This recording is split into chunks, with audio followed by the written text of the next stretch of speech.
All right, welcome, my friends, to episode 733 of Extreme Health Radio. Today, we're going to be talking with Jason Hommel, which will be really cool. I first learned about him through my friend Matt Blackburn's website and his podcast, which, if you haven't listened to that one, I don't know what you're doing. It's a great show at Mito Life Radio. Make sure to check Matt's show out. But I heard about Jason via him, and I think Morley Robbins mentioned him as well. And so I wanted to talk with him about copper because the mainstream alternative, all you ever hear about is I'm copper toxic. I've got too much copper, and copper is going to create oxidants within the body, and copper this, copper that, and it's always demonized. And so there's no one else really talking about the benefits of copper at higher levels than Jason. And he wrote a book called The Copper Revolution. And he's got a really cool website called revealingfraud.com, which you can learn about and check out, different links there that he's got articles on how to make it. But in this show, we're going to talk about, copper, what it does in the body, what blocks it, the upper limits of it, and what or how it impacts just about every disease in the body. And if you haven't purchased his book yet, I would recommend doing that. The Copper Revolution on Amazon, and making sure to check that out because it's like 500 pages and it's full of information. And copper is one of the most important minerals that you could be consuming. And so let me turn his mic on. Actually, I think he can do it. Jason, are you there? Uh, I am here. Awesome, man. How are you doing today? My gosh, that was a wonderful introduction. Thank you so much. You absolutely nailed it. Yeah, I was, and by the way, people that don't know, on your YouTube channel, you have a ton of content where you're actually reading the book too, right? That's right. I'm up about, the first third of the way through the book, putting it up online, both in video and text form, so people can read it and follow along. That's awesome. Are you going to read the whole thing? Yeah, that's my penance for writing a 500-page book. That's hilarious. Wow, that's going to take a long time, right? Well, I've gotten really busy, so I'm about a month behind in producing my content there. But yeah, I mean, it's it's good information. I need to get it out there. I think it's important the message be free. You know what's cool is what you could do too is turn the audio and make that your audio book as well. I could, but gosh, I'm not quite sure how to do that technologically. We could hire somebody to do it for like $800. I'm not sure Yeah, if I'll do it, but if it's already there in audio form, people can scroll through the videos. That will yeah, work. that's awesome. Yeah, I really like your work, and I like the upper limits of what you're doing because, like I mentioned before, I was kind of making a joke about Dr. Lawrence Wilson talking about how everyone's copper toxic, and that's all you ever hear about. But you hear about high dose vitamin C in the alternative health community, which lowers copper, but you never hear about the upper limits of copper. It's just everyone's copper toxic. Yeah, that's very funny. I've been trying to get at the root of this, and I have 19 chapters in my book devoted to debunking, refuting, and completely making mincemeat of all of the arguments that been able to find online Hmm. that promote copper toxicity. And the number one argument that I have that refutes all of it is, please show me the study that lists the amount of copper that people have taken over what time frame that creates this toxicity. And there doesn't exist such a study because the government itself exists that there is no such study. Hmm. And the government also said that they should say, and they said this back in 1993, that they should conduct such studies to determine that upper limit. And they've never done those studies in the last 28 years since 1993. So And I think you mentioned 29 years, sorry. there's one study that supposedly showed some toxicity of child in India that was boiling milk with copper pots, right? But that was, I mean, you've kind of debunked that right away. Right. There's a Just collection of interesting. arguments there, and they think that because they boiled milk in copper pots, that indicates the copper is toxic. But you always have to nail down the covariables, and you also have to look at, well, how much copper are they talking about? And they suspiciously never mention how much copper these kids supposedly get from boiling milk in copper pots. And if you do extra research to determine that, it's about like 1.5 milligrams. Hmm. And that's not enough of copper to be toxic. And furthermore, you have to ask the question, well, why are these mothers who are impoverished in India boiling milk in the first place? And it could very well be that they are knowingly buying spoiled milk. And Hmm. so the kids are getting a ton of dead bacteria. That could be the source of toxicity. The other thing is that these kids that are getting this boiled milk, with all these dead germs in it, they're having liver problems, and copper at very low levels does not cause liver problems. I want to get to the number one point right off the bat. I mean, my wife and I, we have taken 30 milligrams of copper for 3 years, and over the last year, we bumped that up. Well, really over the last 6 months, as I was writing the book, we bumped that up to about 100 milligrams a day by going extra topical copper, say another 70 milligrams on the skin, and we've tried to take up to 30 to 40 milligrams orally. So we're getting, up to 100 to 120 milligrams of copper every day now. And our livers are just fine. In fact, my wife had liver disease, and 2 years into copper, all of her liver results came back normal. I was an alcoholic 10 years ago, so you'd think my liver would be a little sensitive. And this is actually how I got into copper in the first place, because the government said at 10 milligrams of copper, well, that's the level that doesn't cause liver damage. And I said, well, that's a really weird thing to say, because I want the level of copper that causes at least a little bit of liver damage, because, I was an alcoholic, I was a downhill ski racer, I know a little bit about risk. Show me the amount that causes a little bit of liver damage, and the government is completely unable to determine that level. It's interesting because it's my understanding that the RDA for copper is less than a milligram a day, right? It's 0.9 milligrams. That's right. Yeah. And the supposed tolerable upper limit is 10, but they've never tested it at 11. They've never tested it at 20. They've never tested it at 30, 40, 50, 60, 70. So what are the upper limits? The answer is we flat out don't know. We have to go by what actual people have done. And so in some of the toxicity claims, there's a guy who took 2,000 milligrams of copper a day for 4 months until he finally developed anemia, and there was still no liver damage.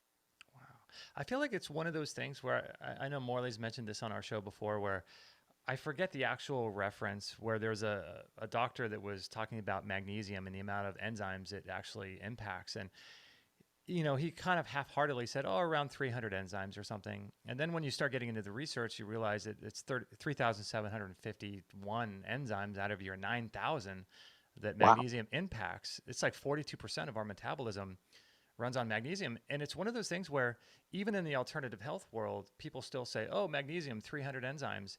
And Right. I feel like it's the same with copper, where it's like there's one study in India. And so the narrative just goes with that, and they just parrot stuff without ever doing any due diligence. And that's why I like your book. You Man, really you are so question. smart. That is exactly right. There are Yeah. so many facts, so-called facts about copper that everybody just parrots that are not Yeah. true. And I want to get into a couple right now that I didn't even mention in my book, because I still couldn't quite get at it at that time, but I've learned since. And that is, everybody says copper concentrates in the liver. The most Uh-huh. copper is in the liver. Liver has the highest concentration of copper, and it's flat out not true.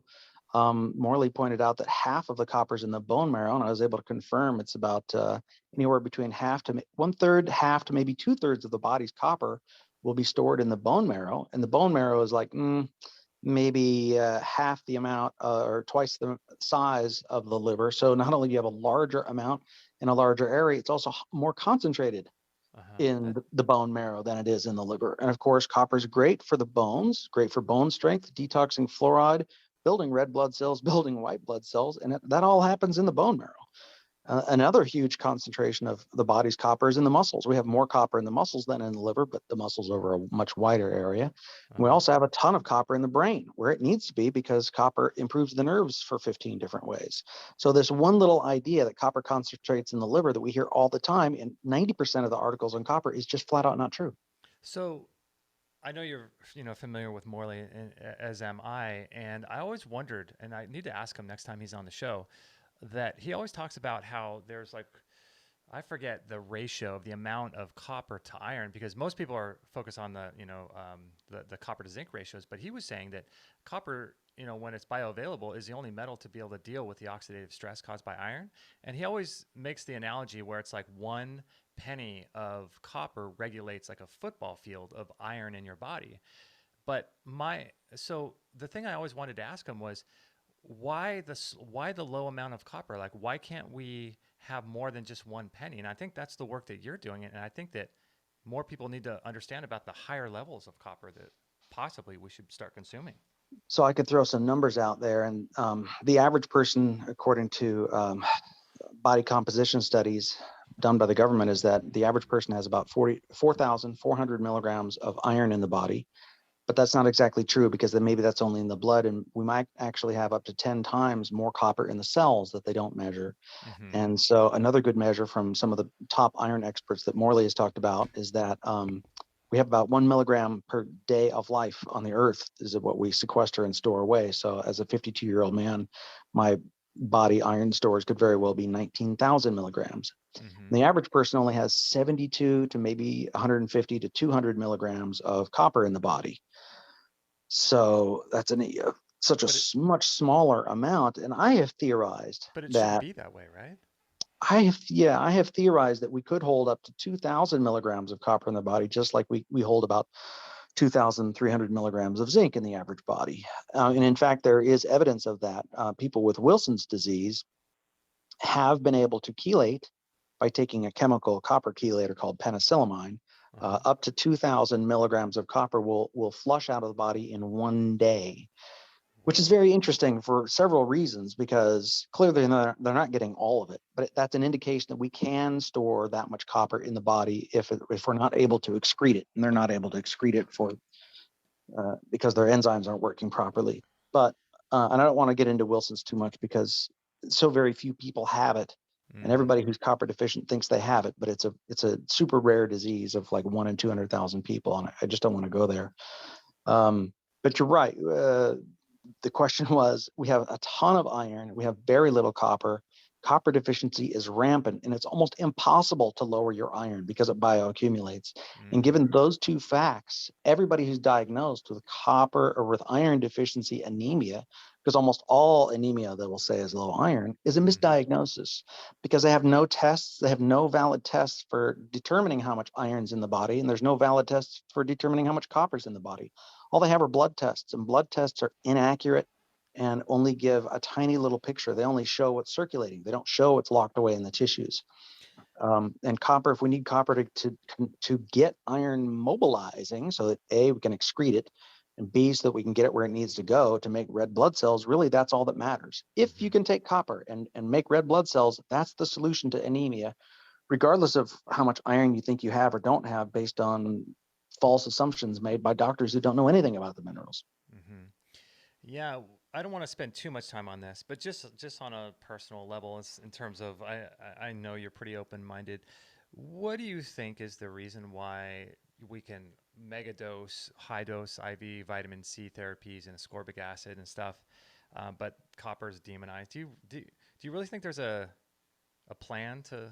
Is this like, are they smart enough to know what they're doing, or are they just super not intelligent and they just? I have wrestled with this question, because it does seem on one hand like they're depleting us of copper. But if they knew they were intending to deplete us of copper, you would think some of those elites would be taking copper. And there's no leaks from anybody anywhere showing that they are intentionally taking copper for themselves Oh, while right. denying it for the rest of us. Mm-hmm. So, and I also really wrestled with this question in terms of, well, what does it mean for us, whether they are intentionally or unintentionally depleting us of copper?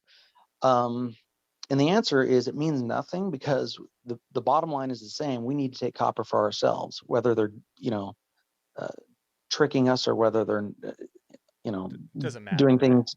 It almost doesn't matter. Yeah. I do believe, however, that there is a systemic plan to poison us, but whether they are smart enough to know that it's depleting the copper, uh, and iodine, maybe there's indications that maybe it's true. Yeah. And there's only one indication of that, or a couple, and that is, like, it all happened in 1945, right at the end of World War II. And Yeah. that is, they started demonizing iodine, they started demonizing copper, and they started fluoridating the water. And iodine and copper are both fluoride detoxers. So it Yeah. makes sense that would all three happen together Well, and then also they if were it was adding, intentional. and then that's when the iron fortification project happened in 41 as well. Yeah, happened, like, yeah, just before, I guess. So that's 1 year that's not the same year. So maybe it was inadvertent. I don't Yeah. know. And then So, actually they began fortifying iodine back in 1924, but they only put minuscule amounts in the salt, and that was good for America. So there's evidence that they do good things too. It's not all evil. The government is often inadvertently evil.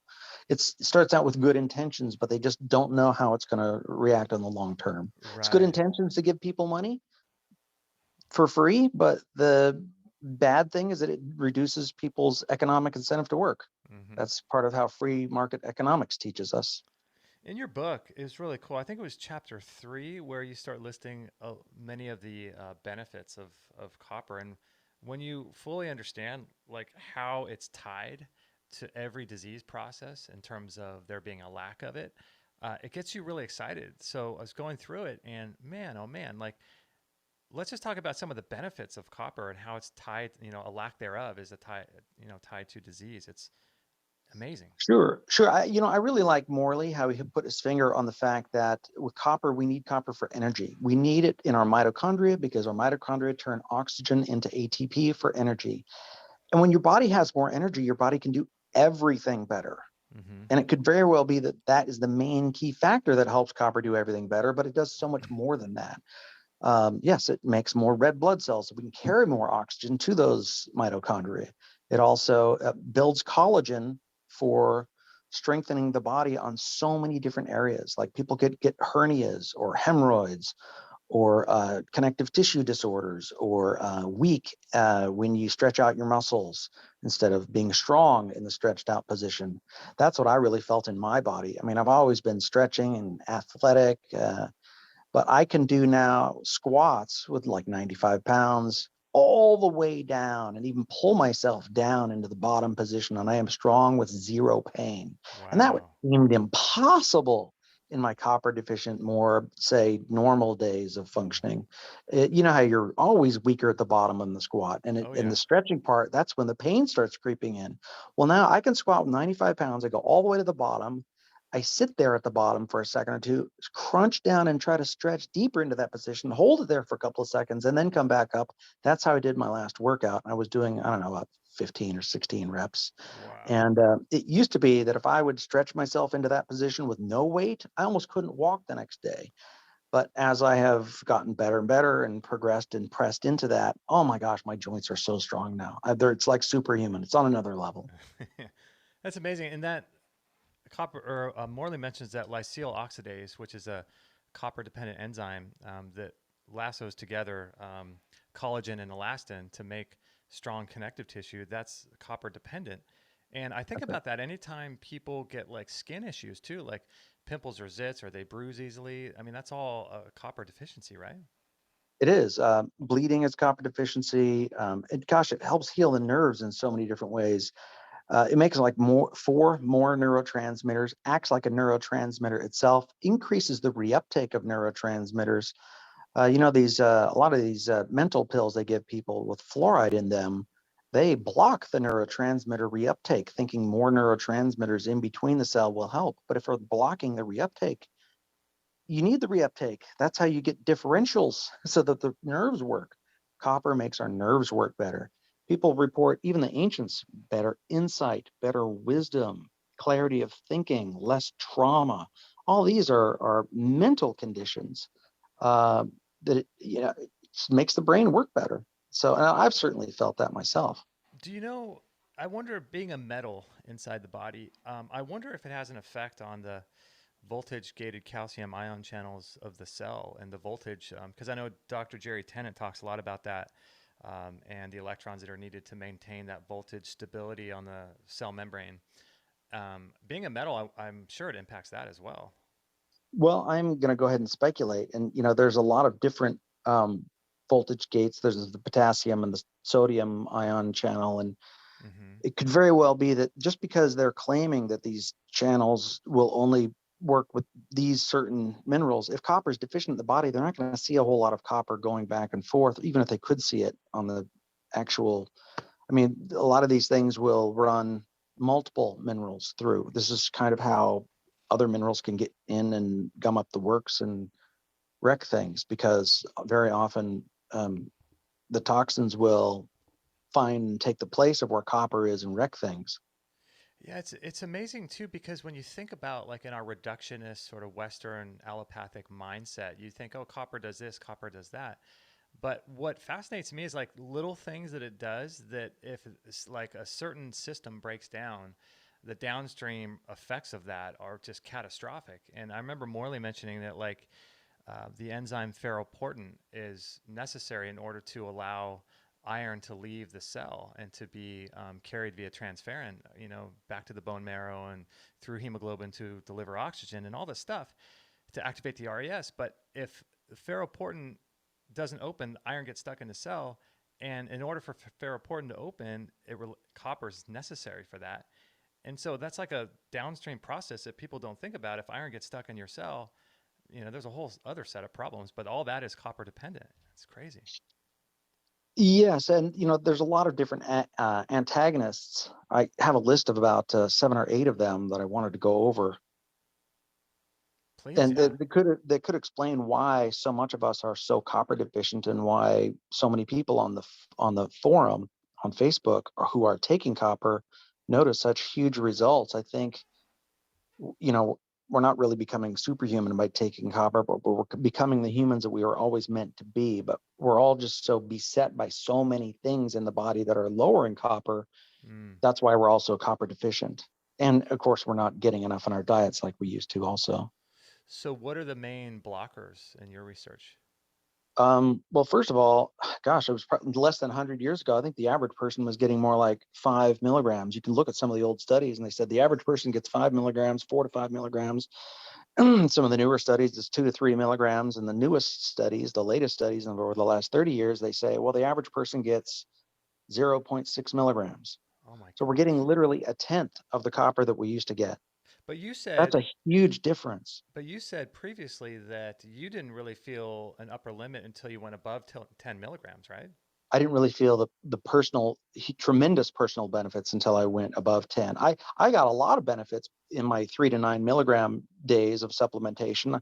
I had no nosebleeds, and nosebleeds have been a lifelong problem. I didn't have not one nosebleed in an entire year.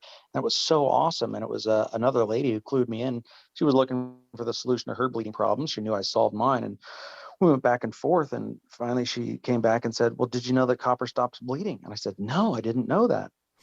And I Wow. felt like, wow, that's fantastic. And then I said, well, I have to experiment not taking copper and see if I'll get a nosebleed again. And unfortunately, I ended up not taking copper for, I don't know, 6 to 8 months. And some brain fog crept in, and I forgot what I was doing and why I stopped taking it. But another reason why I stopped taking it is because of making me nauseous. So for 2 reasons, I wanted to experiment. It's Hmm. always good to experiment. And the other, I didn't like the nausea factor. So And when I finally got back on it, I was like, oh my God, what did I do to myself? This stuff is the greatest thing since sliced bread. I really should be taking like 10 milligrams a day. And then I said, well, can I? And that's what led me to discover all the benefits of high copper. now, when you mentioned before about people feeling nauseous, it's really that copper is holding on to fluoride and chelating that out of the body, and it's your body's reaction to the fluoride being removed, right? That is my best guess, because I'm not doing chemistry to determine all of that, but I do know that copper binds to fluoride, and I do know that fluoride can cause nausea. So that's a good guess. But there could be other reasons too, that I don't know about. Like, for example, iron can also cause nausea, and maybe it's attracting iron to the stomach. Mm. Or maybe it's bromide. Bromide is another toxin that copper can detox. Maybe it's also attracting bromide to the stomach. I don't know if S- bromide causes nausea, but that could be another. Or maybe it's causing multiple of these things all at once when you first start out. I mm. just know that for me, it took me over a year, maybe 2 years, to get past this nausea level. And even just recently, I decided to bump my copper intake from some 8 milligrams to 10 milligrams. And I noticed that if I didn't put milk in the coffee, I still got a little nausea. And I'm like, really? I'm 4 years into this and I'm still having the nausea problem. So, So how it was much? nice to discover milk, and people in the forum talking about, hey, milk works. Milk is great. And so these people in the forum, I've taken 4 years to get here, and I'm the expert, right? And then people are like, yeah, within the first month, I'm taking 30 milligrams a day. And I'm like, you Oh my gosh, people. that's so funny. When we learn from each other, it's amazing what happens. Yeah, no, that's so good. It's so good. So, how much are you? How many milligrams are you a day are you doing orally right now? So I start my day with 2 cups of coffee. I put 10 milligrams into each cup. I try to take another drink with some copper in it later in the day, but I don't always succeed. So that's my minimum is 20.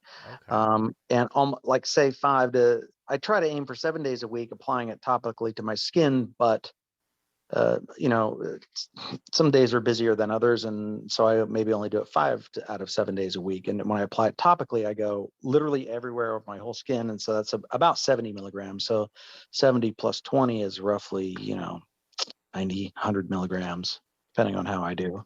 Yeah. So And that's it's so you're doing 20. topical.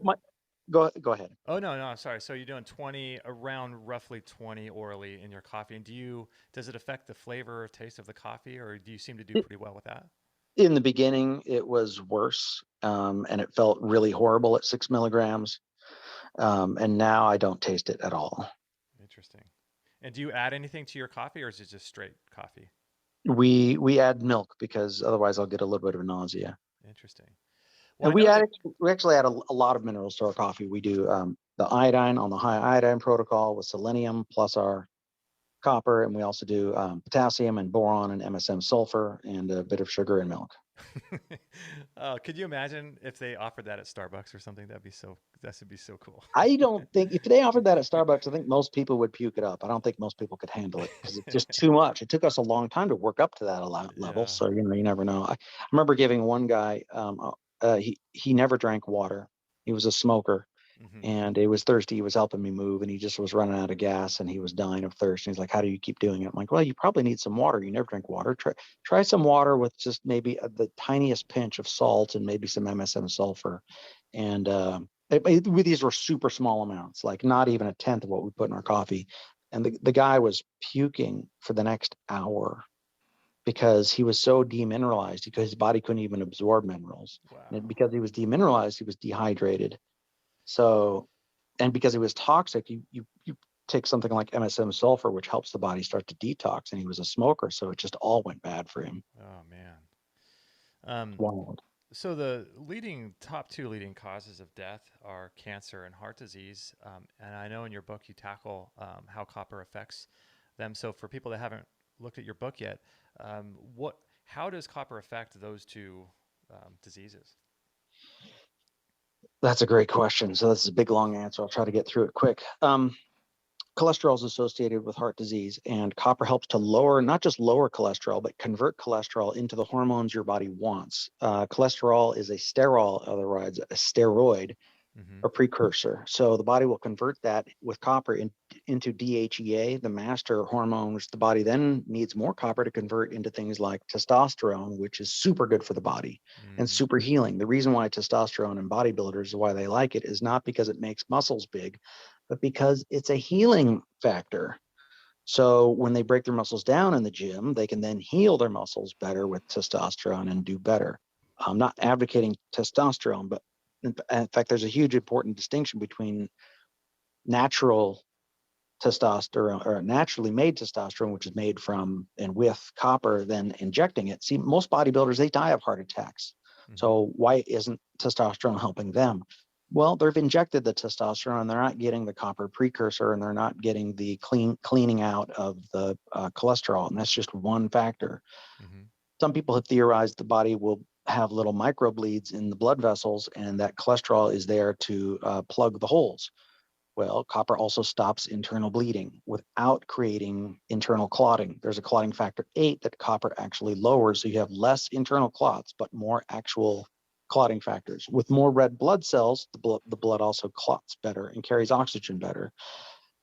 Copper also builds collagen. So the tissues of the heart, the valves, the arteries, they need collagen to have a strong function so you don't get blown out um, blood vessels or weakened arteries or things like strokes.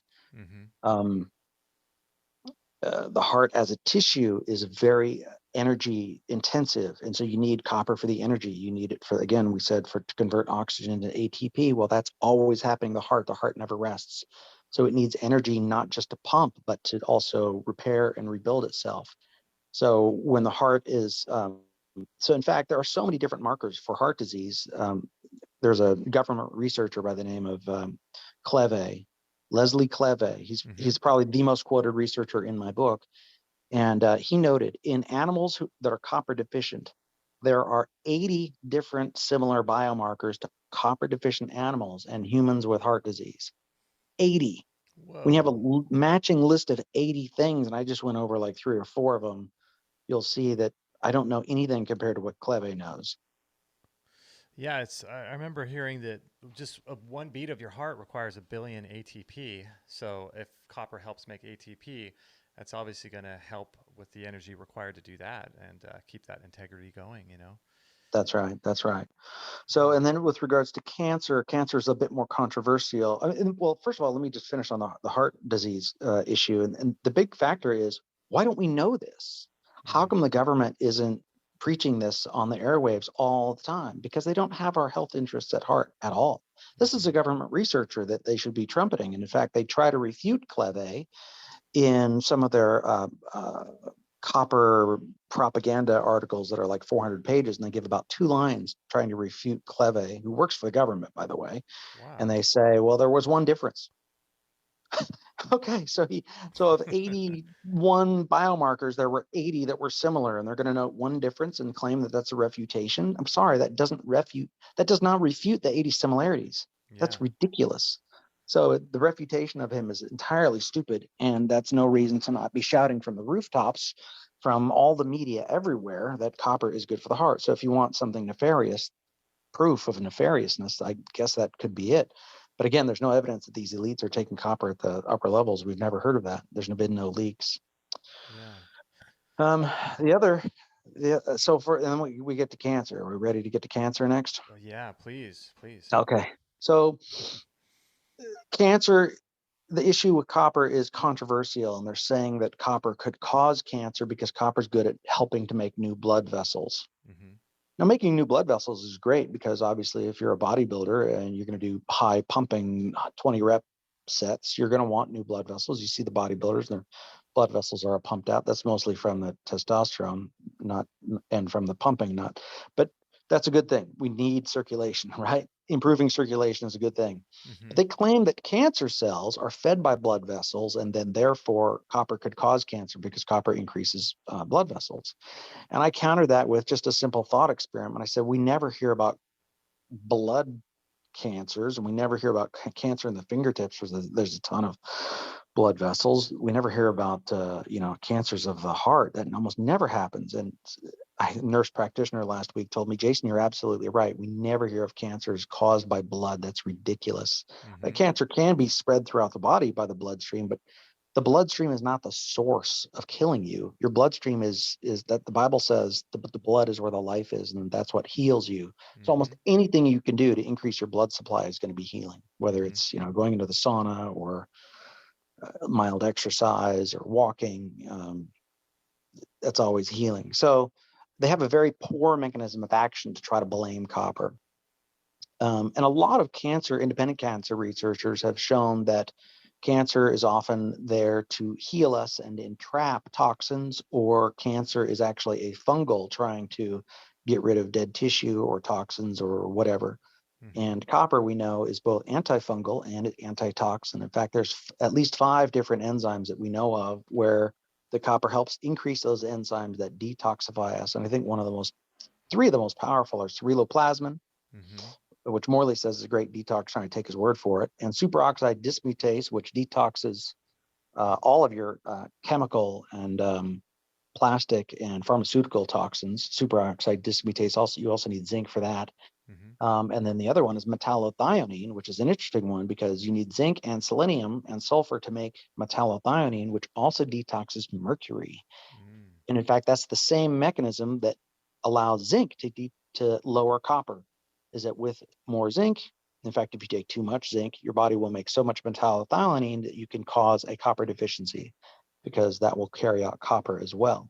So if you take high copper, you don't have to worry about losing your copper, but you can detox mercury, lead, and arsenic just with metallothionein.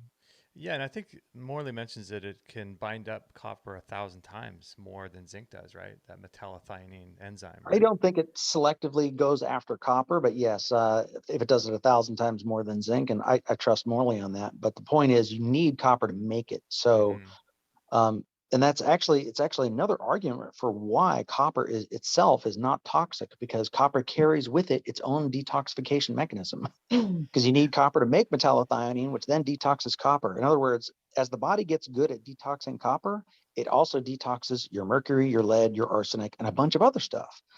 And so this is actually why rats can take up to 5,000 milligrams a day of copper before they get overwhelmed and finally die from too much copper, because their metallothionein production goes sky high. And in fact, if you if you knew a little bit more about it and you try to experiment, the rats might survive more copper if you gave them enough selenium and zinc and sulfur to deal with it, to be able Yeah, to make even more metallothionein. So that makes sense. Yeah. what's really shocking to me is that, so we have these studies. How do I know copper is even safe? And what really debunks the copper toxicity is that 20,000 milligrams is the amount that kills about 15% of humans who fall into the medical establishment, who tries to then do interventions to heal them. Now that's 20,000 milligrams per day for how long? No, just once. Oh, Kills just once. 15% of humans. These are Okay. people in India who are taking like 15 teaspoons of copper sulfate, specifically trying to kill themselves. Doesn't Oh, happen geez. here in America. Okay. And it happens maybe once a year. And Okay. it are they dying even from the copper, or are they dying from the medical interventions? Because often the medical interventions will kill them, because they're doing things like chelating, which then runs it all through the kidneys all at once, and then they die from kidney damage. Well, was it Uh-huh. from the copper or was it from the chelator? Right. Or they'll do things like attempt to pump the stomach, and they'll stick a vacuum tube down into the stomach that will rip a hole in the stomach, and then they bleed to death. Well, did they die from the copper? Did they die from the vacuum cleaning? Mm-hmm. They died from the vacuum hole. So we really don't even know how dangerous copper is at that level, because this is only a statistical amount of people who fall into the hands of the medical establishment in India who take that much copper. And there are What? at least two people who've taken 200,000 milligrams of copper and haven't died. Oh, they had problems, but they didn't die. So they took 200,000 milligrams in how long of a duration? Like once. So like 200,000, not per day, but over the No, course of a month? no, at once, not over the course of a month, Oh, at at once. once. 200,000 milligrams. This is like Whoa. 150 teaspoons of copper sulfate, and they didn't die. Now, most people, I think, probably do die, but we have very few indications of how many people who have actually done that. I'm just saying that copper is not 100% fatal, even at these super high levels. So, where do they get this idea of copper toxicity from? It's a myth. Who are these people? What were they trying to do by doing that? They were trying to kill themselves. 200,000? Why would you pick that way to do it? That's so bizarre. You Well, know? because they read on the copper sulfate bag, and it's a weed killer, or this killer or that killer, and it's one of the cheapest poisons that they can find, and so they go for it. I mean, it's just cheap. You can get a 10-pound bag of it for $30, so it's super cheap. Yeah. So if they're using it as a root killer over there in India, and here's a poison, let's try. What what do you Don't think? look for logic in people who are trying to kill themselves. Their brains aren't thinking very clearly. Yeah, that's true. What do you think is the upper limit? Like, where do you think we should be? Because there's something within me that says what you're talking about is right, and I love Morley's take on everything, but his copper, like the amount he's recommending is super low, and I know he's being very trying to be very fair and with his recommendations, but what do you think the upper limit is, and where should we be? Do you think? Great question, and I haven't found the answer yet. I've just found what works for me to solve the vast majority of my copper deficiency symptoms, and I feel like it's probably safe to then stop. In fact, I'm getting less of a hit from taking copper and applying it on my skin. I have great energy all day, whether I apply it to my skin or don't. So I feel as if I've hit a certain saturation point, and so maybe I don't need to push it. Other people might want to, but and I thought about taking it up to 200 milligrams a day, but I also often hit bowel tolerance.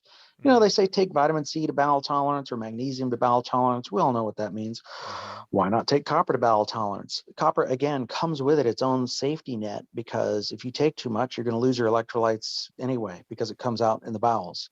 So again, I find it really difficult to try to overdose on this stuff, because it comes with its own safety net. So Mm-hmm. where's the toxicity at? There isn't any. Yeah, it's interesting. I know you have a background in biblical studies and stuff, and I've read the Bible myself. I think 4 times all the way through, and I Excellent. I often think about, the pre-diluvian times and how man was able to live, at least biblically, biblically, up to 900 or let's see, 969 years. Yes. And I often wonder what was, I've heard people theorize that there was a dome over the earth that was blocking the UV radiation from the sun, and that was one of the reasons. But I wonder, if lack of iron and the people were doing more copper. I mean, I wonder what was causing people to live longer back then. I have several explanations because I've looked at that too myself. I find the flood geology very interesting and looking at this. If there was a huge water canopy, we would have had a much higher atmospheric density and we would have had much more oxygen. Some people speculate 2 to 3 times the atmospheric density, and we would have had so much oxygen saturation in our tissues that we could have survived without red blood cells at all. Not that we didn't have red blood cells back then, but We we would have could. been so oxygenated we could have pretty much run without ever running out of breath. Mm, And then the other is that it could explain the giantism, not only in the animals, but perhaps also in humans for way back then, because with the extra oxygen saturation, it would help to allow bigger animals. The other is that the Earth's magnetic field could have been a lot stronger, which would have been protecting from radiation. mm-hmm, And then the other is that before the flood, there may have been a lot more water soluble minerals placed into the earth by God when he made the earth. mm-hmm, And when the flood came, it washed a lot of the water soluble minerals back out into the ocean, including both iodine and perhaps the copper sulfates that naturally should have or would have been in the soil. And what's very interesting about that is even today, there's a higher concentration of copper sulfate in the rivers than in the oceans by a factor of 3.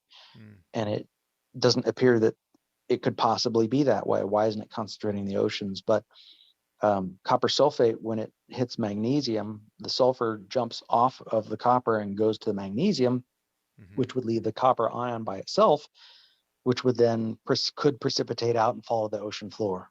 mm-hmm, So that could explain why the oceans have less copper than the rivers. mm-hmm. Sort of off copper, the topic, but I often wonder too about that time.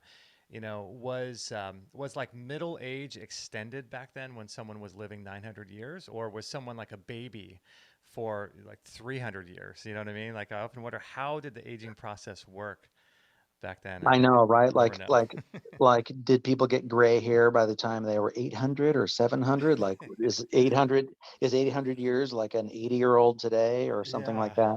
that's There's an funny. interesting verse in the Bible that kind of talks about that a little bit, and there's a couple of verses. One says that, a person will be considered a child at age 100, Oh, something like really? that. And then there's Okay. another one that says, like in the restoration, people's will have flesh fresher than they did in their youth. So Interesting. there should be an absolute abundance of health, far more than what we ever experience. And that I feel like I'm getting that by supplementing with copper, or at least a taste of it, perhaps. Yeah.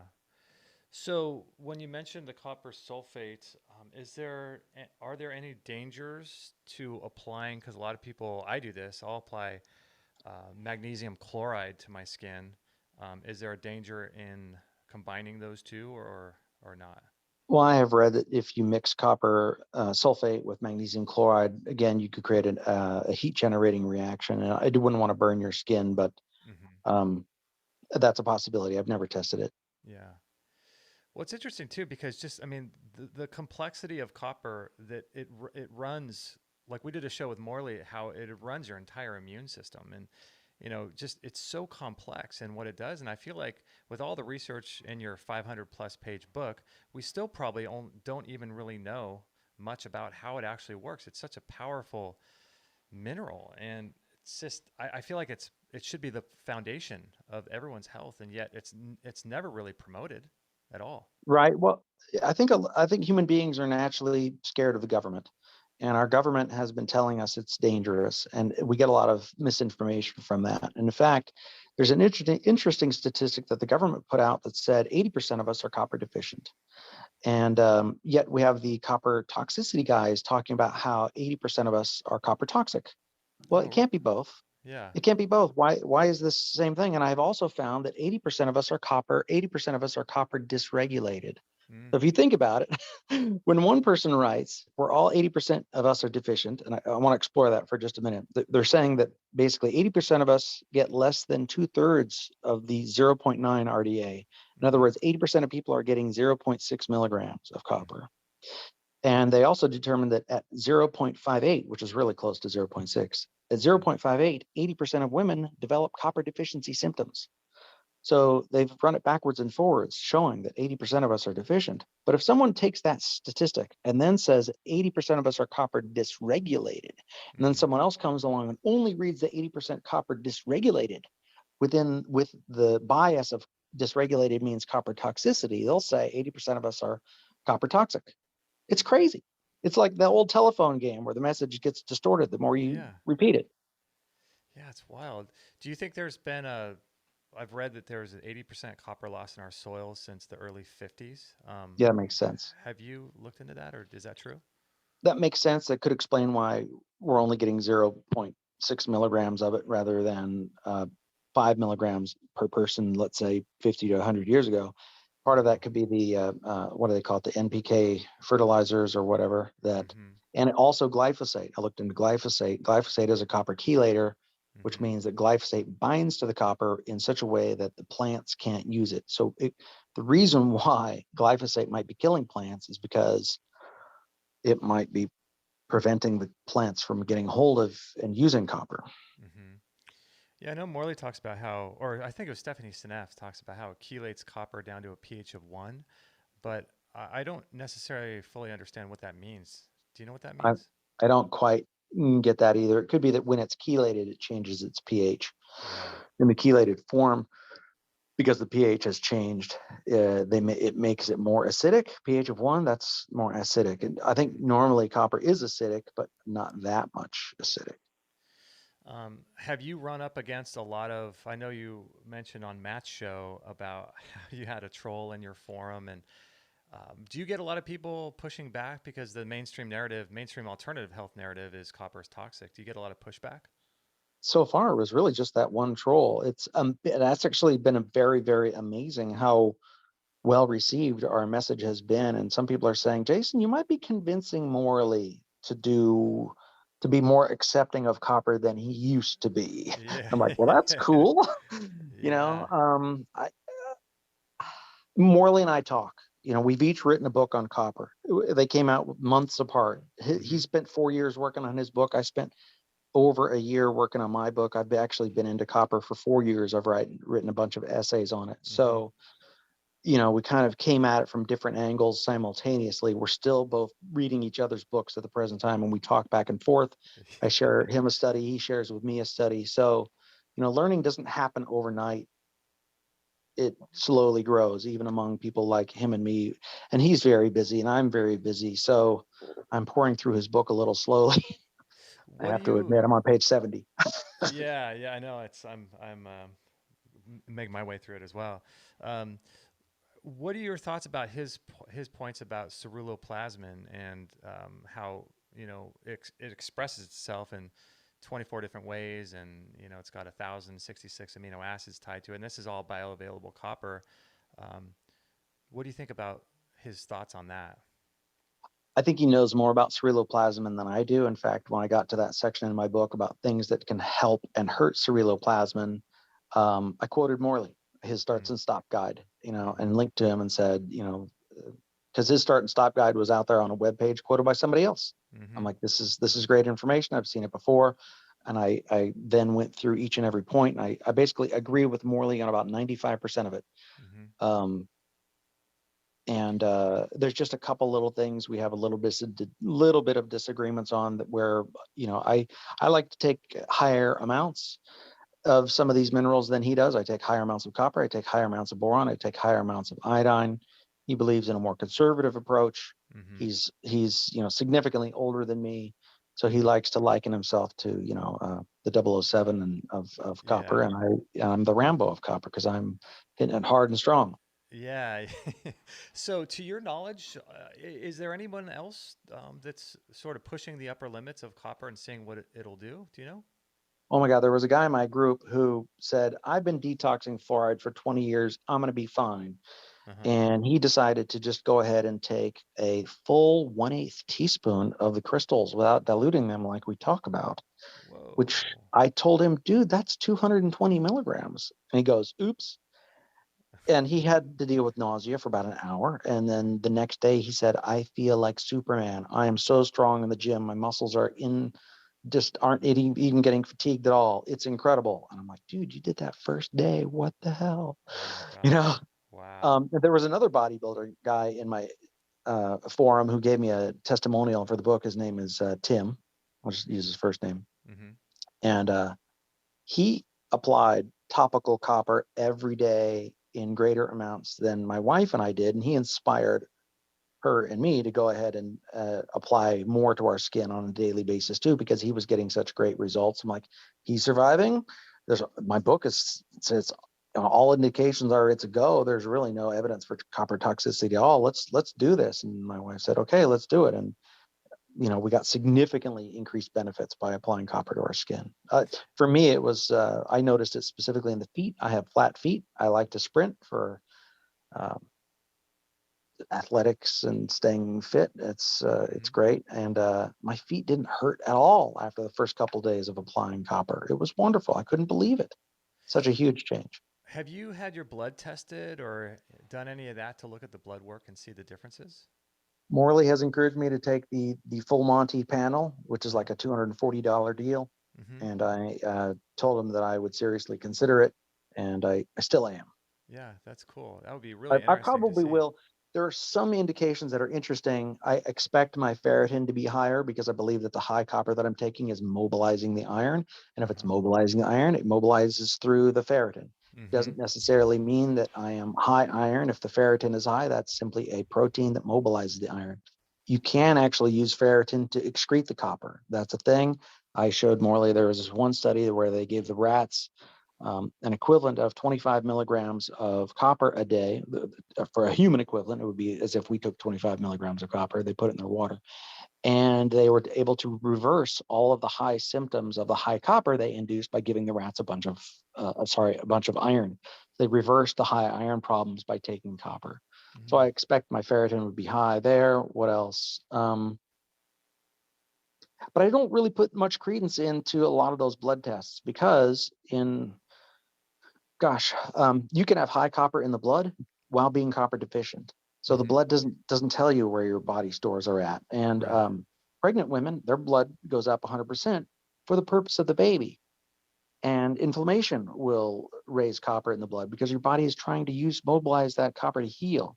You Mm-hmm. know, babies have, go back to the pregnant women, babies have 5 to 10 times more copper per pound in their bodies than adults do because babies need copper for growth. Mm-hmm. Um, babies don't get stretch marks. They've got great collagen formation. That's It's true. it's the teenagers that have the problem with stretch, and the bodybuilders, because they're not getting the copper. They're just taking the testosterone without the copper, so they get the stretch marks because And it's so, lack of collagen problem. and I was listening to a radio show about the importance of collagen and strong yet flexible connective tissue for heart health, But also, the host was talking about cancer prevention as well, because he was saying lots of it, lots of cancer spreading has to do with the lymphatic system, but also if you have very compromised structural integrity and not a lot of elastin in your body, then cancer can spread too. So it's a cancer preventative to have strong connective tissue, and I thought that was interesting too because I Wow, never I never heard that. That is put that very together. interesting. But yeah, I mean, Yeah. copper definitely helps us have strong connective tissue. Very interesting.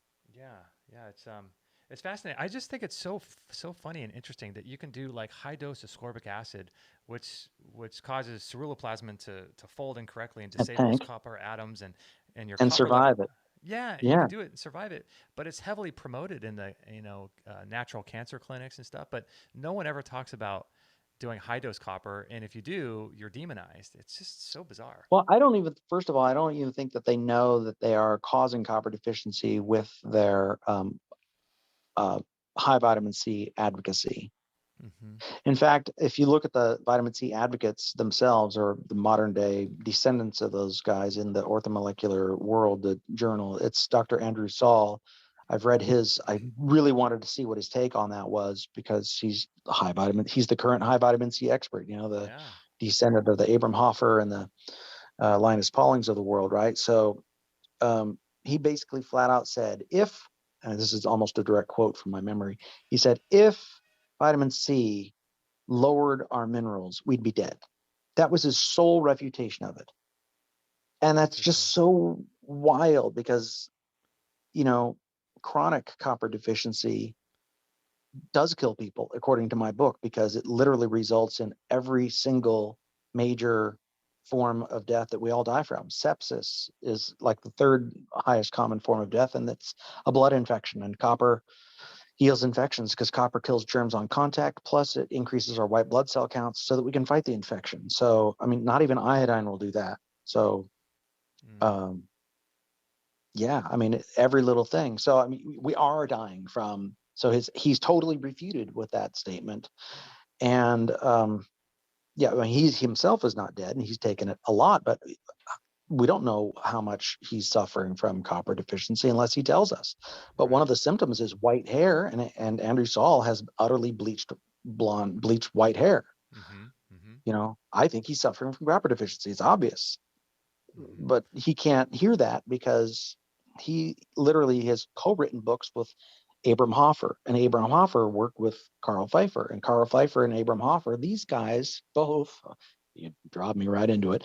These guys both were CIA mind control experimenters with LSD, and they thought that high copper led to schizophrenia, or that was their push so that they would kick us all away from it.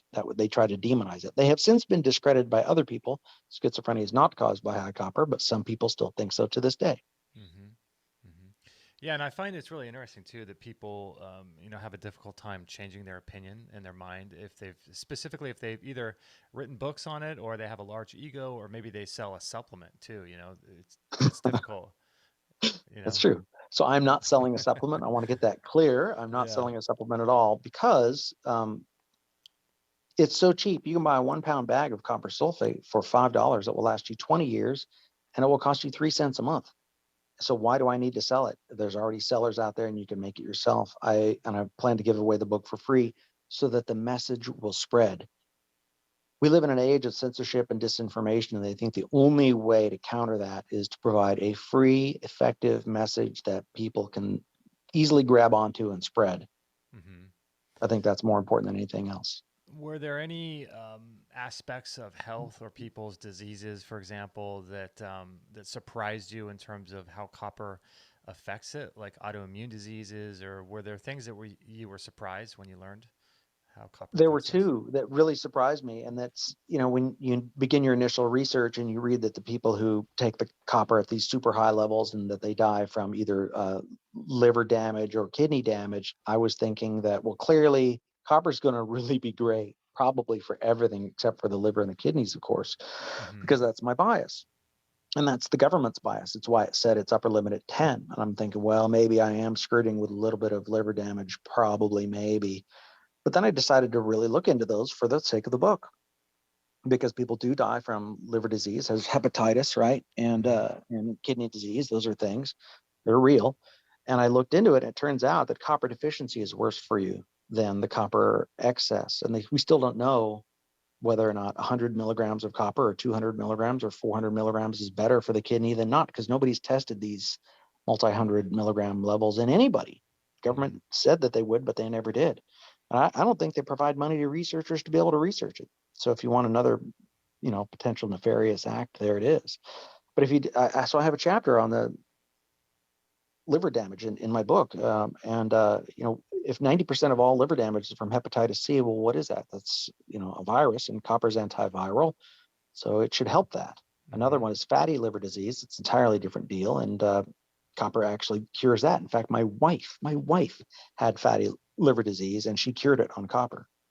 So, what are these potential dangers? They don't exist. We've gotten healthier on copper. That really surprised me. Do you focus mostly on copper, or do you also? I know you do iodine and boron and stuff. Do you do also like magnesium and stuff like that too? We just recently decided to cut out the magnesium. Mm-hmm. Surprisingly enough, we've taken it, gosh, for forever, but we're like, maybe we're full of magnesium. And in fact, I have learned that I sort of intuitively said, well, look, um, if too much magnesium can actually cause heart racing issues, especially by inducing a B1 deficiency, which we have learned in the group since we started, Mm-hmm. um, well, then maybe we shouldn't be supplementing it. And the other is if we're retaining so much more magnesium just by taking boron, and we take Mm-hmm. higher levels of boron than Morley recommends too. So Mm-hmm. if we're retaining more, then maybe we also don't need it. And then the other is we learned when I floated the idea in my forum, somebody came back with, well, actually, Morley teaches that we hold on to far more magnesium by taking copper. And I'm taking boatloads of copper. So maybe there's two reasons why I'm not losing the magnesium that I otherwise would. And look, a lot of people, we get plenty of magnesium in our diets. It's about holding on to it. So if I'm Mm-hmm. taking boron and copper, which are both magnesium sparing, then do I really need to supplement? And the answer is maybe I don't. So that's when I stopped. But yeah, That's there's a whole interesting. host Yeah. of minerals that I take too. If you go into my quick start guide that's online at either Revealing Fraud or find it at the forum, Mm-hmm. at the very bottom, I list all the other vitamins and minerals that I'm taking, and I change. We like to experiment. So Yeah. Yeah. um, No, yeah, that's great. It's my understanding that boron helps magnesium stay inside the cell. Is that where you got that as well, or did you? I'm not sure if it helps to stay inside the cell. I've just heard that it helps the body use it as well as keep it. So we excrete less in the urine. That's what I remember reading. How much does Morley recommend, and what levels are you working on? Right. So I believe Morley says about 5 milligrams per pound of body weight, which for Okay. me would be 1,000 milligrams of magnesium, and I'm currently taking none. No, I meant boron. Oh, that was magnesium. So yeah, boron. So Morley recommends 3 milligrams of boron, and I'm currently taking 50 to 100 milligrams of boron. I just That's love it another because significant difference. So I'm taking the same amount of boron as I am copper. 50 to uh, 100 milligrams of copper, 50 to 100 milligrams of boron. Morley's in the 3 milligrams of boron and maybe 4 milligrams of copper, I believe. yeah, because I think the supplement that he recently put out, I think it's only 1 milligram per pill. I think, and so it's not very much in terms of copper. Yeah, I think his copper supplement might have maybe 1 or 2 milligrams. I think it's 2 milligrams because I Is think it I think two? it's a desiccated liver with supplemented with a little bit of copper on top of it. Yeah, I think it's bisglycinate and spirulina and beef Okay, liver. Um, yeah, that makes sense. Now, in one drop of the copper sulfate solution that you make with a 2 ounce dropper bottle, one drop is equivalent to 1 milligram. How did you come up with that? How did you measure that? Um, I just sort of didn't want to make a fully saturated solution. I wanted to know how much I was taking, and so if you look at copper sulfate, it's 25% copper. So in order to get 1,180 milligrams of copper in a bottle, you have to almost multiply it by four, Mm-hmm. which gets us to about 4.7 grams or 4,700 milligrams of copper in that bottle. So you just weigh that out on a gram scale. Mm-hmm. But I didn't have a gram scale, so I when I first wrote the book, I wrote and I assumed by density it would be 3/8 teaspoon. Mm-hmm. It turns out because we're dealing with crystals that have air gaps in them, it really turned out to about be 5/8 of a teaspoon. Yeah, you recently just updated your video, I saw. I updated the video. Well, Yeah. I updated the title of the video and below it, and so yeah. So Yeah. I was actually underdosing myself of copper there for a little while, so it's not exactly harmful or too big of a tremendous mistake. But now we're doing the right dose and we're doing the right milligrams, and So you're doing 5 1/8 teaspoons in a 2 ounce dropper bottle, right? that's exactly it. Uh-huh. And then the rest is, does it matter what kind of water? Um, I like distilled because if you use distilled, it's clear. If you use water with too many other minerals in it, it takes longer to dissolve and maybe it's not crystal clear. So, and I drink distilled water on a regular basis, so I usually have distilled on hand. But theoretically, you could even make it with fluoridated tap water. The amount of fluoride that would be in there is so minuscule to the copper, you would still be detoxing fluoride, even if you made it with fluoridated water. But people don't like it to be cloudy, and so I just Yeah. say distilled. How long does a 2 ounce bottle last you? It would last me more if I wasn't married, Yeah. but we apply it to each other. So it can last me about we have about 3 bottles in circulation, and I fill them up probably maybe every 3 weeks. Okay. Wow. And you're doing high dose. So if someone were to start out, slow and start easing their way into it, a 2 ounce dropper bottle could last a couple months. It could easily last them a couple months. We've had people in the forum that say, so over the first month, I've taken 1,000 milligrams of copper, and now my life has changed. I am a new person. What a game changer. So many of my health problems have vanished. I have so much more energy and clarity of thinking. This is the best thing I've ever done for my life. Oh my God. I mean, these are the kind of testimonials we're getting on a regular basis in our group. It's really mind blowing. I think the top 3 things people say is, I'm sleeping better, clarity of thinking, and so much more energy. Oh, and vivid dreams. That's a bonus. I've heard sulfur does that to people's dreams. I've done high dose sulfur. I never noticed any difference in dreams, but that's Are you not interesting. getting vivid dreams? Not on sulfur, no. Mm-hmm. Are But you are you doing iodine? How much copper are you doing? Let me ask you. right now I'm doing. I wanted to test out 2 products, so I bought your or the not yours, but the sulfate on Amazon, and that's waiting. I haven't started that yet. Oh, it hasn't Um, arrived. Okay. yeah, well, no, it's a ride, but I'm testing out Morley's product, and I'm Okay. testing out um, what's that one? It's from Sovereign Silver, I think. You know what it is? Copper. Oh yeah, the Sovereign Copper from the Sovereign Silver Sovereign Company. Copper, yeah. Yeah. And I'm doing, let's see, 4 capsules of Morley per day, and I'm doing a tablespoon 3 times a day of the Sovereign Copper. I'm not Excellent. noticing too much right now, and so I want to try So, the hmm. sulfate and go higher dose on your thing and see what that does. So I guess you're taking roughly, I would estimate about 9 milligrams. Yeah, I don't know what's in the tablespoon. I forgot though, but Right. So in the Sovereign Copper, I think I calculated it one time, and I thought that that would be 30 milligrams of copper in the entire bottle because it's colloidal copper. Is that right? okay, yeah. So I'm not really doing that much, really. Right. So if Morley's are 2 milligrams each, you're doing four, that's eight, plus one more for the other one. That's about 9 milligrams. That's how I calculate it. And I know that, gosh, who was I listening to? Someone recently was talking about the amount that you actually absorb in copper is actually pretty low. So you have to take more than what you think you need in order to absorb the right amount. Do you know anything about the absorption of copper on average? Yeah, it's in my book, and these are short-term studies, and so we really don't really know a whole lot what happens after that, right? So Hmm. the short-term studies are over the course of a month and a half, and what they've found is that at 1 milligram of copper, a person will absorb half a milligram. Oh, okay. At 10 milligrams of copper, a person will absorb only 1 milligram. In other words, 10 times more copper, and you only get 10 times more copper, and you only get 100% more absorption. That's way off. Wow. And um, and what happens is, I think over the first 3 weeks, it takes 3 weeks for the body to catch up and then start excreting almost all of what you're taking. And then so like, are you even really getting any? That's the real mystery. Hmm. But here's the beauty, right? People say things like, oh, well, the body is now treating copper as a toxin. It clearly doesn't want it.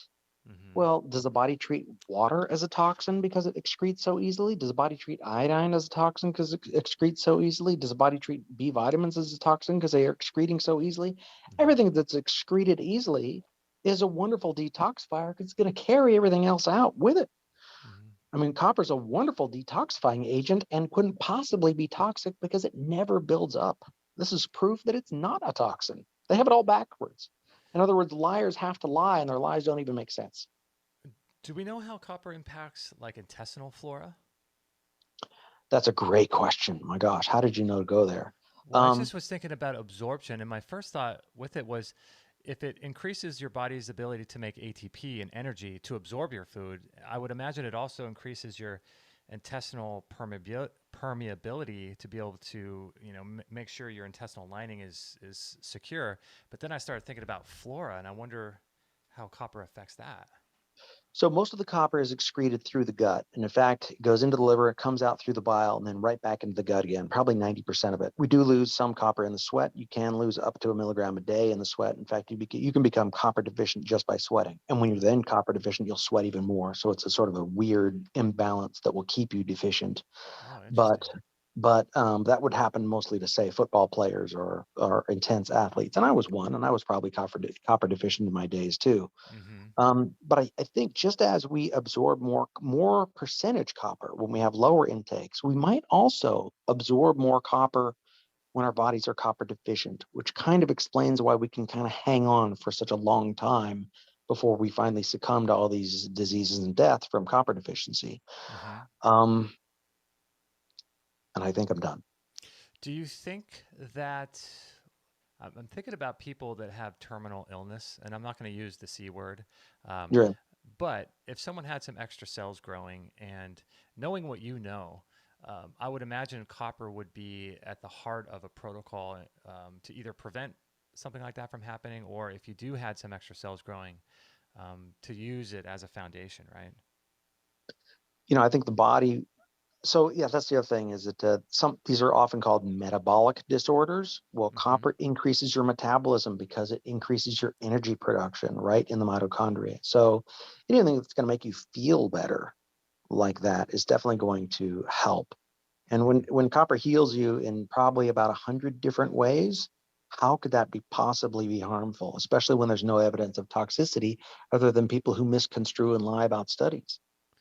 What are you seeing in your own life? I know some people are working on gray hair, and some people are working on building stronger, connective tissue. For yourself, I know you mentioned some, but are there any other like aspects of your own health that you're either surprised at or still working on with copper? Yeah, gosh, well, I had arthritis and I've almost completely beaten that away to the point where I'm superhuman in the gym and I have this greater flexibility at the bottom of the squat that makes people's eyes bulge out of their heads. But I do have my own health concerns. Like, I ended up with a calcification of one of the salivary glands in my mouth Oh wow. at some point because I don't know exactly how, but I would like to eliminate that. Mm-hmm. I looked up at Chanca piedra, which is an herb that's supposed to help for something like that. And gosh, I even have 8 different vitamins and minerals that I should be using to target that. Um, the new thing that we're working on, though, is lowering our vitamin A. Mm-hmm. I'd read this guy's book by Grant Genero, Mm-hmm. and he believes in vitamin A toxicity. He's been on a extremely low vitamin A diet for 7 years.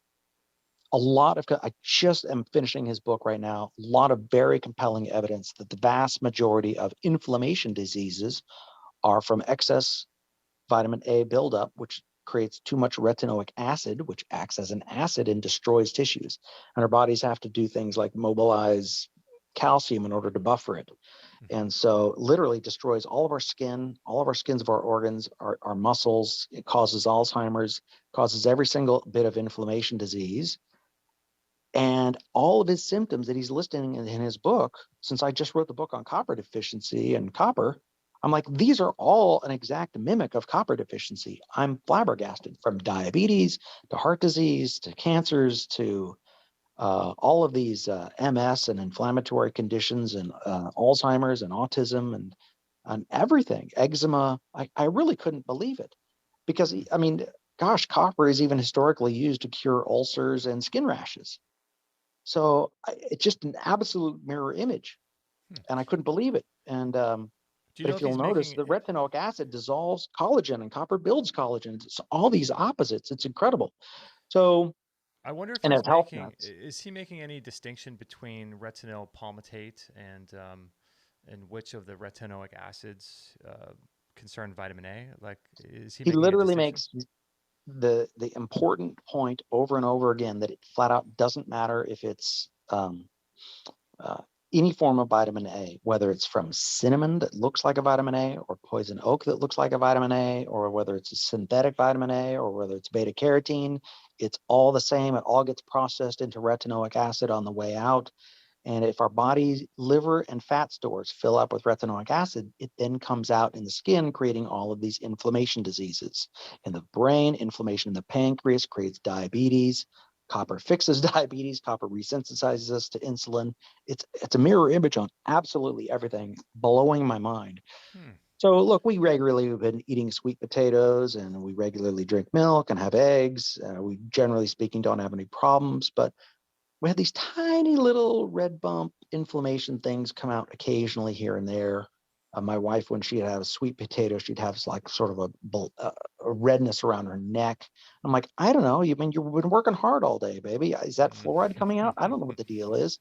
But after having read this book and she traced it and we're discussing this book, we're thinking it's really from the vitamin A. So for the last 3 days leading up to this interview, we have slowed down our vitamin A intake and we feel so much better, less inflamed, less little red bumps. I just wrote about it this morning.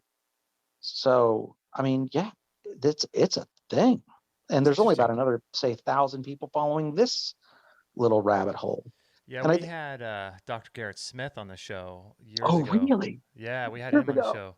Yeah, I think That someone. he's the guy following Grant Genero. Yeah, yeah, I know, and I think someone shared the video of that in the Copper group, um, and I wonder because there's like when retinoic acids get broken down to 13 cis, 9 cis, and all trans retinoic acid. I wonder if there's any distinctions. But these guys are saying there's no distinction at all in terms That's what of I was reading. Yes, no distinction.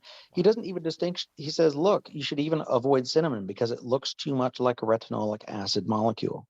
And if you'll notice, cinnamon and ginger and turmeric and all the red peppers and cayenne pepper and even poison ivy, the molecules all look very similar. So you should just be on the err on the side of caution and maybe avoid all of these if it's a problem for you. And it's not going to be a problem for most people. It hits often kids before their livers fully grow, and it hits people in their 20s as their livers begin to shrink, and then it hits people in their 50s because they just the bioaccumulation over time, or maybe their metabolism is slowing down Mm. from lack of copper over the Hmm. years, and then they're no longer able to detox it. Yeah, it's all so fascinating. So I was those thinking guys, we should those have guys are copper deficient guys. I mean, sorry, copper toxicity guys. They don't realize that copper could fix the problem. oh, yeah, I wasn't sure what those guys think about copper because mostly it was all about vitamin A. Interesting. Well, they advocate and take zinc because zinc helps make retinoic acid binding protein. Hmm. Yeah, it would be fun to get Morley and maybe Garrett Smith or something on the show and do a little debate about that. That'd be pretty fun. Well, I just chatted with an email with Grant Genero about that, and he says, "Well, I don't know if copper would really work because of something he said that was over my head, but I mean, when you realize all the things that copper does, how could it not help?" And of course, Hmm. I believe that copper's been preventing me from running into any of these inflammation storms because copper and zinc are anti-inflammatory. I also take boron. Boron's a base, so boron's going to be calcium sparing. Boron makes the bone stronger. Boron would get used up to try to help keep these inflammations from the acids at bay. Hmm. So I'm keeping myself maybe right on the edge. But when I just knocked back the vitamin A intake over a few days, I have to say I feel definitely better. There was one person in the forum, they're like, I don't believe this nonsense. I had a sweet potato. And then she had a reaction. That was this morning. Oh my gosh, that's funny. Yeah, your forum is going crazy, huh? Like I'm a lurker in there. I kind of just read and look and stuff, but Mhm. yeah, there's a lot of participation. So if people want to get access to that, it's just the Copper Revolution group on Yeah, you Facebook, just right? search for a Facebook group, type in the Copper Revolution, it comes up. Yeah, that's so cool. I think that forum is very important because all my information that I provide for free is right there. I've got a take the copper quick start guide that you can find right in the forum, and there's just so much learning happening in that forum. I'm just flabbergasted. I really try to have the free market, free speech view that some people ask me to censor the vitamin A debate going on in the forum because they don't think it's related or they think it's a sidetrack. But I thought it was vital because if it's a flip side to the copper deal, I mean, if copper is keeping all these diseases at bay that are caused by the vitamin A toxicity, then why shouldn't we be discussing it? Of course we should. Vitamin A would fall right into there in among all the other toxins that copper is keeping at bay. It's just like too much. If copper detoxes lead and arsenic Yeah, as long as people and are vitamin A too, it's a thing. yeah, as long as people are copacetic about it and they're polite and I mean you and I both know that people are experts at everything when they're online, but if people are kind about it and they're generally open minded, I think debate's a good thing. I have been absolutely flabbergasted about the high level of debate we've had in the forum and the level of respect going back and forth. It's just been absolutely wonderful to watch because not everybody believes that vitamin A could be. They're like, hey, I take vitamin A, I eat eggs, it's not a problem for me. And I'm like, Hmm. and I come back with, well, you're 34. Hmm. It shouldn't be a problem for you, and that's not enough to be toxic. I don't think you quite caught that it's only when it's reached to levels that are have built up over time and have become excess. It's only for people. This is only a warning for people who are hitting some stages of inflammation that could cause worse forms of inflammation, or people who have been diagnosed with chronic autoimmune diseases. If you don't have chronic autoimmune diseases, that probably doesn't apply to you. Yeah, I think it's all of these things. I think it's important to do your own research and to experiment like what you're doing. And Mhm. if people have different opinions or views, there's nothing wrong with that. That's great, and I think people should push the envelope and look at different research. And it's just no big deal. Sometimes I get that about vitamin D where I don't promote it. I don't. We've had Jim on the show multiple times, and Yeah, I saw looking at that. the yeah, and looking at the research of Trevor Marshall. I mean, it's just overwhelming evidence.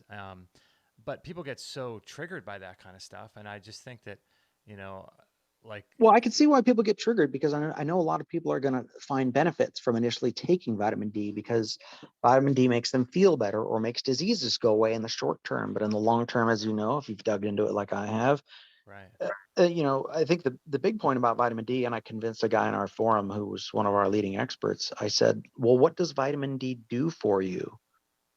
And I said, because it doesn't do those things that they claim that it does, because it mm-hmm, leads to immunity problems more than it fixes, because it gets the vitamin D hormones out of balance. We have 15 different vitamin D hormones that Jim has categorized, Jim Stevens Jr. mm-hmm, So, and vitamin D, that we're told that it builds strong bones, but the recent evidence shows that it does the exact opposite. It makes the bones weaker, and that bones will recover if people stop supplementing with vitamin D and calcium. So if it's making bones weaker, what are you getting out of it?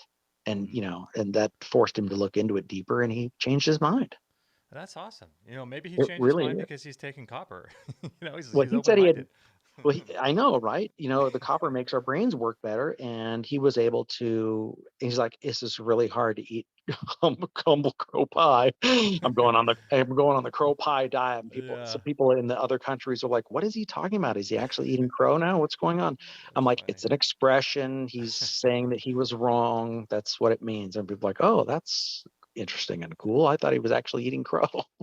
It's funny when I learned that the vitamin D3 supplement shuts down the expression of the nuclear receptor VDR, which is responsible for the transcription of like 913 genes. Um, Wow. I was like, Shut and it then down. Trevor Marshall seems to think that it could be as many as 2,000 genes, but Wow. supplementing vitamin D3 turns that transcription off. Um, Yeah.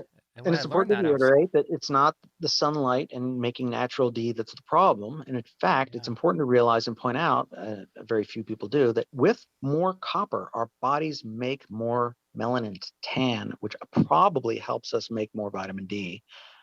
I can't prove that yet, but that's the interesting. link, right? But I do know that I got the best tan of my life on copper, and I was able to tolerate the sun a lot more on copper, and I didn't burn as more when I started taking copper. And I think all of that is probably significantly improving my natural vitamin D capacity. And then the other thing is, if vitamin D gets depleted because we're sick, I never get sick anymore because I'm on copper and I have white blood cells, and copper's killing germs. Then Uh-huh. I'm like a superhuman now. What can I say? I know, it's so cool. It's so cool to, look at the upper limits and see where you can go and see how healthy and strong and vital we can be. And instead of doing things to prevent stuff and focusing on the positive and how strong and powerful we can be and how much energy we can have. And I love that you're doing that. I just think it's awesome. Thank you, thank you. Well, Yeah. gosh, I've been at this a long time, and I like to focus on those things that are the biggest bang for the buck. Yeah, I no, think I really totally. Right. found it with copper. Probably copper would still be worth it if it was one of the most expensive supplements I have, but it just turns out that it's the cheapest. Go figure. Yeah. So we bought a 10-pound bag. How long should that last me? 100 years. Well, if I take the copper, I might live that long. That's so cheap. So what did you figure it was 3 cents a month? It's about three cents a month. That's right. Maybe 4 cents due to inflation.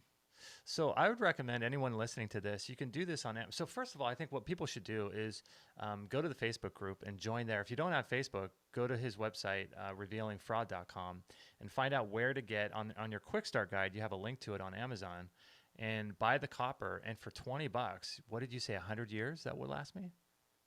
For yeah, it's about $30. You'll get a 10-pound bag that will last you 100 years. So even if the FDA ever decided to try and ban this substance, which they probably can't because it has these massive industrial uses, Hmm. so almost they couldn't ban it if they wanted to. But yeah, it's kind of comforting to have a 100-year supply in a little Yeah. box.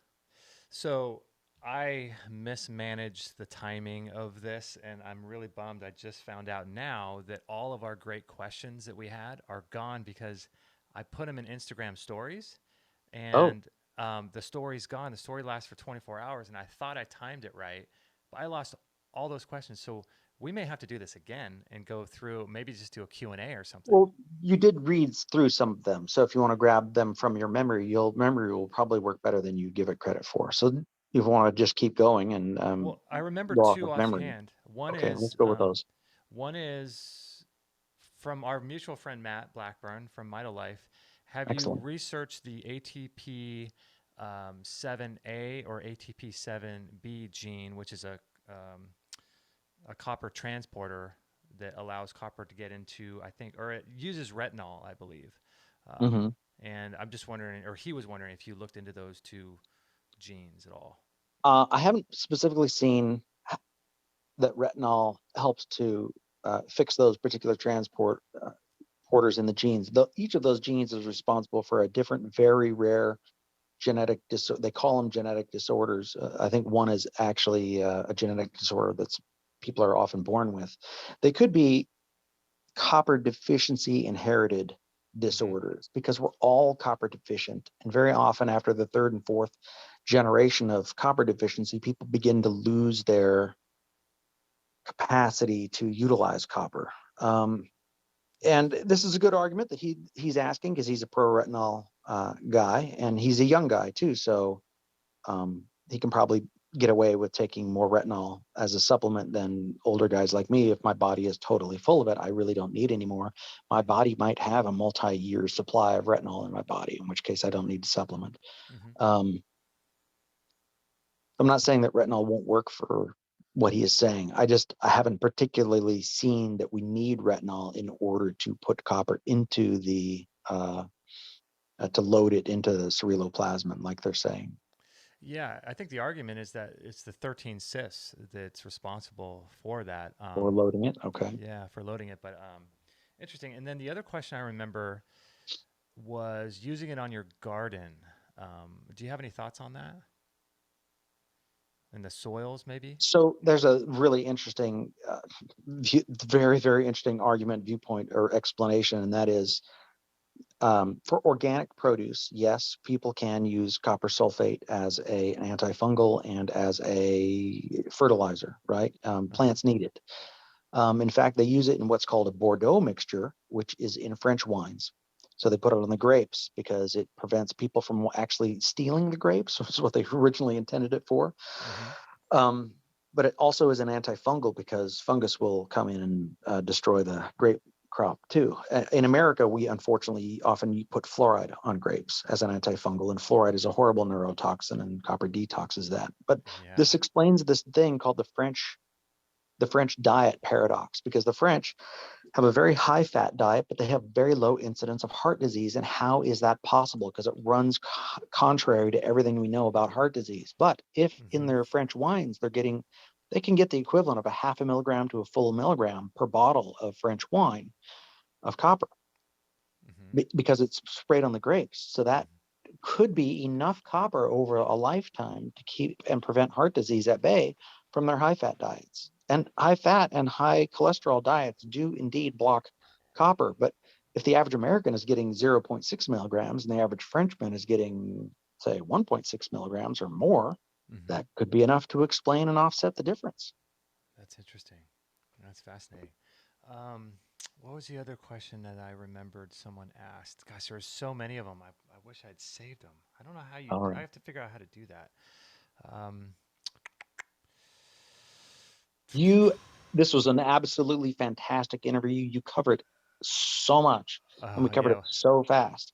I'm very impressed with your knowledge, Justin. This has been fantastic. And I really appreciate this interview and a chance to go over everything. I can't believe you drew me back into some of these topics again, as well as the vitamin A issue that we've been discussing. You're a very good lurker to have, drawn this out of me. You really know your Yeah. stuff.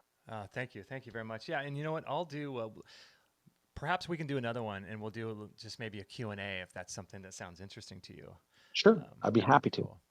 All right. Well, let's just end it there. And for anyone to find you, is your website the best place, or do you want people to go to Facebook? They can find that group at revealingfraud.com, or if they're already on Facebook, yeah, just type in the Copper Revolution and look for groups, and it'll come right on up. Awesome. Awesome. Jason, thank you so much for being on. And I'm really excited. I'm going to be working on I've got some gray hairs. I have 4-year-old twins, and Hmm. stress has been high. And so I'm going to be working on some gray hairs with the copper. So that'll be So fun. what's interesting is the high vitamin A diet could cause, but you're a young man, so I don't know if you don't have too much. So high vitamin A can cause gray hairs, and copper should also fix that. And yeah, Yeah. good Well, luck with it. I'm going to work on that. Yeah, definitely. I have I have eliminated a lot of my gray hairs with copper. It's been very impressive. I That didn't is think that was going to happen. It took longer than I thought, but I am looking forward to watching other things help, because these guys on the low vitamin A diet, they've actually reversed some gray too. So now that I'm doing two things to reverse gray hair, ooh, interesting, right? yes. That's awesome. All right, Jason. Well, thank you so much. Last question. What are you going to do the rest of today? Anything fun? Oh gosh. I'll probably go right back into the forum, answer people's questions. I'm always writing articles. I need to finish the rest of the vitamin A book from Grant Genero. I'll probably then try to look up Garrett Smith's information. I do know that they sort of advanced it from his book that he wrote a few years ago with further other things that they think could help with vitamin A. So I'm looking forward to that. I already have a list of about 8 to 9 things that should help lower vitamin A, including, calcium and boron and copper and zinc and a lot of things I'm already doing. So I'm looking forward to see what other things that they talk about. Nice, nice. That's awesome. Well, thank you so much, Jason. I really appreciate it. And I will send you the link. This will be available Sunday night. So we'll do the editing and then we'll post it up Sunday night. And then I'll send you a link, maybe via email or Facebook or something. And feel free to share it Excellent. wherever you like. Yeah. I Thank look forward to hearing from you anytime. Awesome. Thanks so much, Jason. Great. Thank you. Okay. Bye. Bye bye. All right, there you go, guys. Episode 733. I hope you enjoyed that show with Jason Hommel. We just got done talking off the air for probably about 45 minutes. And you can tell he's passionate about everything he's doing. And I love that. And I think that this is one of those things where deep diving into a specific mineral like this is super, super important. And I just wonder sometimes, like, are they purposefully making it impossible to take as much copper as you need? Are they stripping the soils on purpose? Are they demonizing copper on purpose? I mean, what is the real reason? I kind of agree with him and what he was saying. I don't think they're smart enough to know what copper does. I think they're just probably doing it.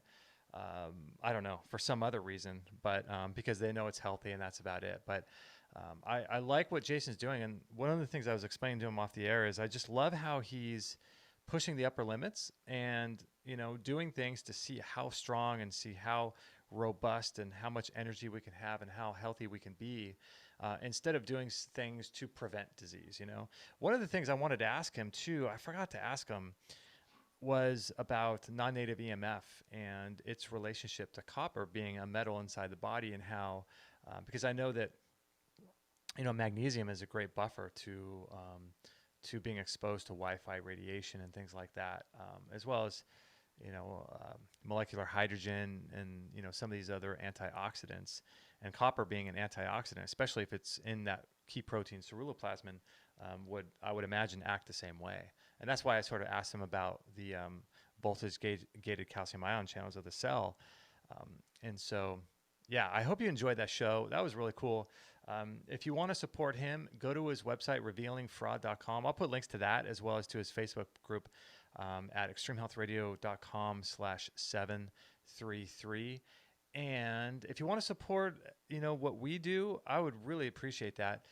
The way we sort of continue the work that we do is through a number of different ways.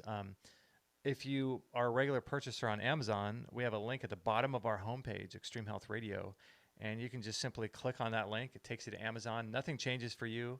The prices are all the same, but it supports our work. So if you can remember to shop through our Amazon link, that would be awesome. And if you want to write a review or rate this podcast on your iTunes app or whatever app you're using, that would help too. And then what else? There's a lot of people in our Patreon group. If you want to donate a couple bucks a month, you can do that through PayPal.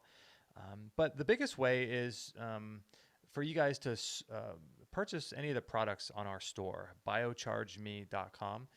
And we have a lot of great products on there. And I think most of you will appreciate the products we have from MitoLife.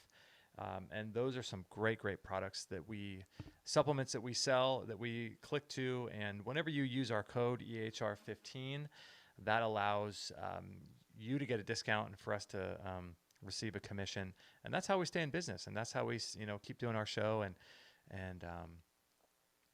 providing this kind of content. So visit our store, biochargeme.com, and I'll put a link to the MitoLife products as well as the Relax Far Infrared Sauna. We have a really great rebounder that we use. We have blenders and juicers and all kinds of cool products and supplements in our store, biochargeme.com. So whenever you're looking to buy something online, just go through our store, and usually we have discount codes for everything. And if we don't, you can always follow me on Instagram and just ask me if there's a discount code. Usually it's like EHR10, EHR15, EHR20, something like that is what I normally do. Like with Lifeblood and MitoLife, those are two great supplement companies that we promote. And for Lifeblood, it's EHR10. For MitoLife, it's EHR15. And so that's usually what we do. And that's a great way to support the work that we do. And what I like about that too is honestly, it helps everyone. You get an amazing product, right? And then you support us and you also support Matt. So it's a win-win-win. And it's just great to do that. And anytime I'm buying online, I'll usually try to look for people's coupon codes or click through their links. I recently made an Amazon purchase the other day, and I went through Matt's link at MitoLife Radio. I went through his link. Just to support him. If anything, it's less money for Jeff Bezos, right? So that's kind of another added benefit for that. Less money for Bezos. So yeah, thanks guys. Again, I'll put links to everything we talked about at extremehealthradio.com/733, and that's where you got to go to find links. I'll put a link to the Quick Start Guide, to the Revealing Fraud website, to the Facebook group, all at extremehealthradio.com/733. So hope you guys enjoyed that show. Please share it with your friends. That would be a great help if you would do that. I would love for you to do that. It would just be amazing. And I appreciate you guys so much. Thanks for listening. And we will see you guys next week. We do shows every Friday that come out Sunday night. And if you're subscribed to our show on iTunes, the other 6 days of the week, we have our best of episodes. So every day of the week, we've done 732 previous shows. So a lot of those get buried in the archives. So we're bringing them back to life as our best of series. So 6 days a week, you get our old shows and plus new ones on Sunday night. So thank you again. I appreciate you guys so much. Follow me on Instagram if you want to get access to the research that we do, videos of our family, products that we like and promote, any sales that go on, anything like that. We always post them to our Instagram stories, and I'll put a link to that as well at extremehealthradio.com/733. It's a great way to connect with me throughout the week, and I try to answer as many questions as I can and provide good, funny memes and good research and stuff like that in our stories. All right, guys, love you a lot. Thank you again for sharing and listening, and we'll see you guys next week.